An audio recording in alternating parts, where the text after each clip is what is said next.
Hi friends, welcome to Kavitha's kitchen. இன்றைக்கி நம்ம கிச்சனில் எல்லாருக்கும் பிடித்தமான ஒரு ஸ்வீட் ரெசிபி தான் செய்ய போகிறோம், பால் பன். இந்த பால் பன் எப்படி செய்கிறதுன்னு பார்க்கலாம் வாங்க. இந்த பால் பன் செய்கிறதுக்கு ஒரு மிக்சிங் பவுல் எடுத்துக்கோங்க. இப்போ இதில் நம்ம 1 கப் அளவுக்கு மைதா சேர்த்துக்கிடலாம். இது கிட்டத்தட்ட நமக்கு 250 கிராம் இருக்கும். அதே போல் ஒரு அரை கப் அளவுக்கு பவுடர் சுகர், ஜீனியை நான் நல்லா பவுட்ரு பண்ணி வச்சுருக்கேன். அதையும் நம்ம இதில் சேர்த்துக்கலாம். கூடவே இதில் ஒரு 1/4 டீஸ்பூன் அளவுக்கு நம்ம பேக்கிங் சோடா சேர்த்துக்கலாம். இப்போ இது எல்லாத்தையும் ஃபஸ்ட்டு நம்ம நல்லா கையிலையே மிக்ஸ் பண்ணிக்கலாம்.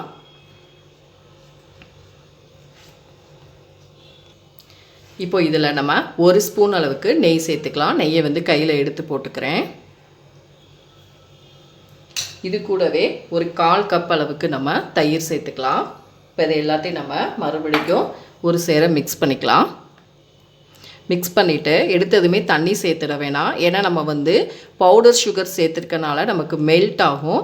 அதனால் நம்ம ஃபஸ்ட்டு இது எல்லாத்தையும் நல்லா மிக்ஸ் பண்ணிவிட்டு அதுக்கப்புறம் தண்ணி தேவைப்பட்டால் நம்ம தண்ணி சேர்த்துக்கலாம். இப்போ நமக்கு இந்த அளவுக்கு நம்ம சுகர் மெல்ட் ஆயிடுச்சு. அந்த சுகர் பவுட்ரு கொஞ்சமாக தண்ணி தெளிச்சிட்டு நம்ம மாவை நல்லா போட்டு பிசைஞ்சு எடுத்துக்கலாம்.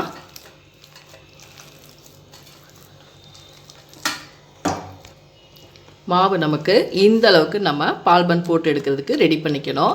இப்போ இந்த மாவு நமக்கு ஒரு 10 மினிட்ஸ் அப்படியே ரெஸ்ட்டில் இருக்கட்டும். அதுக்குள்ளே நம்ம சுகர் சிரப்பை ரெடி பண்ணிக்கலாம். இப்போ நம்ம ஒரு பாத்திரத்தில் நம்ம ஒரு அரை கப் அளவுக்கு சுகர் சேர்த்துக்கலாம். அதுலேயே ஒரு 1/4 கப் அளவுக்கு நம்ம தண்ணி சேர்த்துட்டு இதை கொதிக்க வச்சுக்கலாம். நமக்கு கம்பி பதம்லாம் எதுவும் தேவையில்லை. ஜஸ்ட்டு நமக்கு இந்த பிசுக்கு பதம் மட்டும் வந்தால் போதும். இப்போ நமக்கு இந்த சுகர் எல்லாம் நல்லா கரைஞ்சிட்டு நமக்கு ஒரு பிசுக்கு பதம் வரும். அப்படி கையில் லைட்டாக தொட்டு பார்த்தா இப்போ நமக்கு அந்த கம்பி பதம் அப்படியே உடையிற மாதிரி இருக்கும். அந்த ஸ்டேஜில் நம்ம ஸ்டவ் ஆஃப் பண்ணிக்கணும். இப்போ பாருங்கள், நமக்கு நல்லா சர்க்கரையெல்லாம் கரைஞ்சிட்டு இந்த மாதிரி நீங்கள் கையில் எடுத்து பார்த்தீங்கன்னா இப்படி கையில் நமக்கு பிசுக்குன்னு இப்படி உடையும், ஒரு ஸ்ட்ரிங் உடையும். இந்த ஸ்டேஜில் நம்ம ஸ்டவ் ஆஃப் பண்ணிடலாம். இப்போ நமக்கு பால் பன் போட்டு எடுக்கிறதுக்கு எண்ணெய் ரெடியாக இருக்குது. அடுப்பை லோ ஃப்ளேமில் வச்சுட்டு நம்ம ஒன்று ஒன்றா உள்ளே சேர்த்துக்கலாம். இது எந்த ஷேப்பில் வரணுங்கிறதுலாம் இல்லை. அதுவாகவே நமக்கு நல்லா புஷ்ஷுன்னு மேலே வரும். குட்டி குட்டியாகவும் போட்டுக்கலாம். இல்லை கடைகளில் வாங்கக்கூடிய பெரிய சைஸில் கூட நீங்கள் பால் பன் போட்டு எடுத்துக்கலாம்.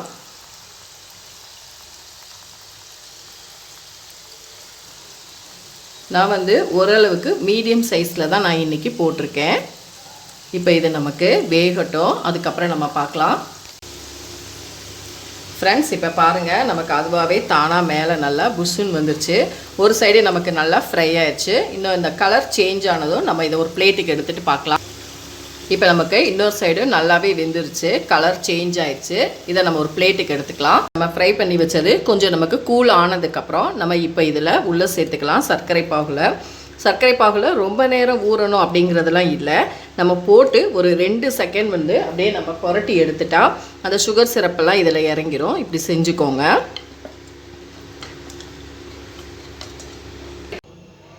ஃப்ரெண்ட்ஸ், இப்போ பாருங்கள், நமக்கு நல்லா ஊறிடுச்சு. நம்ம ரொம்ப நேரம்லாம் போடணுங்கிறது இல்லை.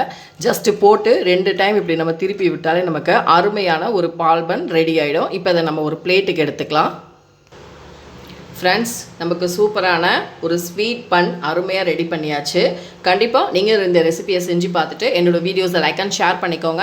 மறக்காமல் கவிதாஸ் கிச்சனுக்கு சப்ஸ்கிரைப் பண்ணிக்கோங்க. கூடவே பெல் பட்டனை கிளிக் பண்ணுங்கள். அப்போ தான் நம்ம போகிற வீடியோஸ் எல்லாமே உங்கள் நோட்டிஃபிகேஷனுக்கு வரும். இப்போ நான் இந்த பால் பண்ண உங்களுக்கு நல்லா பிச்சு காட்டுறேன் பாருங்கள். இவ்வளோ பர்ஃபெக்டாக சூப்பராக உள்ளெல்லாம் நல்லா ஜூஸியாக அருமையாக இருக்குது. கண்டிப்பாக ட்ரை பண்ணி பார்த்துட்டு கமெண்ட்ஸில் சொல்லுங்கள். அடுத்த வீடியோவில் உங்களை சந்திக்கிறேன். தேங்க்யூ.